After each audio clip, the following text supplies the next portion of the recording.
തൻ്റെ ജീവിതമാർഗമായ ഓട്ടോറിക്ഷ കത്തിച്ച വിഷയത്തിൽ CPM-നെതിരെ നിരന്തരം പോരാടിയ ദളിത് യുവതിയായ ചിത്രലേഖ അന്തരിച്ചു. അവർക്ക് 48 വയസ്സായിരുന്നു. ഏറെക്കാലമായി ക്യാൻസർ ബാധിച്ച് അവർ ചികിത്സയിലുമായിരുന്നു. ദളിത് പീഡനത്തിനെതിരെ ദേശീയ മാധ്യമങ്ങളുടെ വരെ ശ്രദ്ധയാകർഷിച്ച ഒറ്റയാൾ പോരാട്ടമാണ് ചിത്രലേഖ കേരളത്തിൽ നടത്തിയത്. ജീവിതത്തിൻ്റെ അവസാനം വരെ ഓട്ടോറിക്ഷ ഓടിച്ച് ജീവിക്കണമെന്ന ആഗ്രഹം ബാക്കിയാക്കിയാണ് ചിത്രലേഖ ഇപ്പോൾ യാത്ര പറയുന്നത്. 6 മാസം മുമ്പ് ആം ആദ്മി സംസ്ഥാന നേതൃത്വത്തിന്റെ സഹായത്തോടെ കണ്ണൂർ കോർപ്പറേഷൻ പരിധിയിൽ ഓടിക്കാൻ ഒരു പുതിയ ഓട്ടോറിക്ഷ വാങ്ങിയെങ്കിലും പെർമിറ്റ് കിട്ടാത്തതിനാൽ അതിനും കഴിഞ്ഞില്ല. വിശപ്പടക്കാനും ജീവിതം മുന്നോട്ട് കൊണ്ടുപോകുവാനും വ്യവസ്ഥിതിയോടും രാഷ്ട്രീയ പാർട്ടികളോടും നിരന്തരമായി പോരാടേണ്ടി വന്ന ഒരു സ്ത്രീയാണ് ചിത്രലേഖ. പയ്യന്നൂർ എടാട്ട് സ്വദേശിനിയായ ചിത്രലേഖ അവസാന ശ്വാസം വരെ തന്റെ തൊഴിൽ സ്വാതന്ത്ര്യത്തിനായി പോരാടിയതിനു ശേഷമാണ് മരണത്തിന് കീഴടങ്ങിയത്. ഇന്ന് പുലർച്ചെ 3 മണിക്കായിരുന്നു അന്ത്യം. 2 മാസം മുൻപാണ് താൻ അർബുദ രോഗബാധിതയാണെന്ന് ചിത്രലേഖ തിരിച്ചറിയുന്നത്. ഈ മാരക രോഗം വരിഞ്ഞു മുറുക്കുമ്പോഴും എങ്ങനെയെങ്കിലും ജീവിതം തിരിച്ചു പിടിക്കാനുള്ള ഒരു നിശ്ചയദാർഢ്യത്തിലായിരുന്നു ചിത്രലേഖ.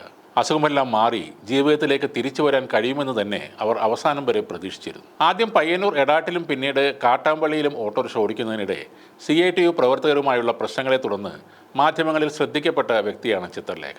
ദളിത് യുവതിയായിരുന്നതിൻ്റെ പേരിൽ തനിക്കെതിരെ നടക്കുന്ന വിവേചനത്തിനും തൊഴിൽ നിഷേധത്തിനും എതിരെയുള്ള അഭിപ്രായ വ്യത്യാസം തുറന്നടിച്ച് പ്രകടിപ്പിക്കുന്ന ഒരു പ്രകൃതമായിരുന്നു ചിത്രലേഖയുടേത്. അതുകൊണ്ട് തന്നെ പരിഹാസങ്ങളും പലപ്പോഴായി നിരവധി ആക്രമണങ്ങളും അവർക്ക് നേരിടേണ്ടി വന്നിട്ടുണ്ട്. 2004 മുതലാണ് പയ്യന്നൂർ എടാട്ട് ഓട്ടോ സ്റ്റാൻഡിൽ ജോലി ചെയ്യുന്നതിനിടെ CITU പ്രവർത്തകരും ചിത്രലേഖയും തമ്മിലുള്ള തർക്കങ്ങൾ ആരംഭിക്കുന്നത്. 2005-ലും 2023-ലും ചിത്രലേഖയുടെ ഓട്ടോറിക്ഷയ്ക്ക് തീവെക്കുകയും ചെയ്തിരുന്നു. ഏറ്റവും ഒടുവിൽ കാട്ടാമ്പള്ളിയിലേക്ക് മാറി താമസിച്ചപ്പോഴും വീട്ടിൽ നിർത്തിയിട്ട ഓട്ടോറിക്ഷ കത്തിച്ചു കളഞ്ഞു. എന്നാൽ ഇതുകൊണ്ടൊന്നും ചിത്രലേഖ കീഴടങ്ങാൻ തയ്യാറായിരുന്നില്ല. CPM-നും CITU-നും എതിരെ നിരന്തരം വിമർശനങ്ങൾ ഉന്നയിച്ച് ചിത്രലേഖ തൻ്റെ പോരാട്ടം തുടർന്നുകൊണ്ടേയിരുന്നു. ഓട്ടോറിക്ഷ കത്തിച്ച 2 സംഭവങ്ങൾക്ക് പിന്നിലും CITU CPM പ്രവർത്തകരാണെന്നാണ് ചിത്രലേഖയുടെ ആരോപണം. ജീവിക്കാൻ അനുവദിക്കണം എന്നാവശ്യപ്പെട്ട് കളക്ടറേറ്റിന് മുന്നിൽ ഇവരും കുടുംബവും സമരവും നടത്തിയിരുന്നു. പാൻക്രിയാസ്, കരൾ എന്നിവിടങ്ങളിലാണ് ചിത്രലേഖയ്ക്ക് രോഗബാധ ഉണ്ടായത്. ചികിത്സയുടെ ഭാഗമായി 3 സൈക്കിൾ കീമോയാണ് ഡോക്ടർമാർ ഇവർക്ക് നിർദ്ദേശിച്ചിരുന്നത്.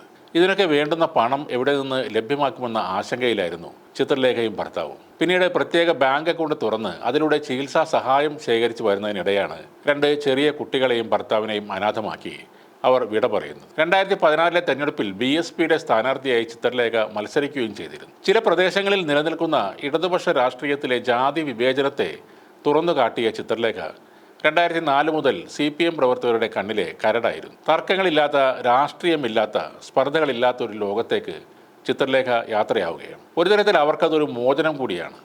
തന്നെ കാർന്നു തിന്നുന്ന ക്യാൻസറിൽ നിന്നും എല്ലായ്പ്പോഴും എതിർപ്പുകൾ മാത്രം തന്നിട്ടുള്ള ഒരു സമൂഹത്തിൽ നിന്നുമുള്ള ഒരു രക്ഷപ്പെടൽ കൂടിയാണത്.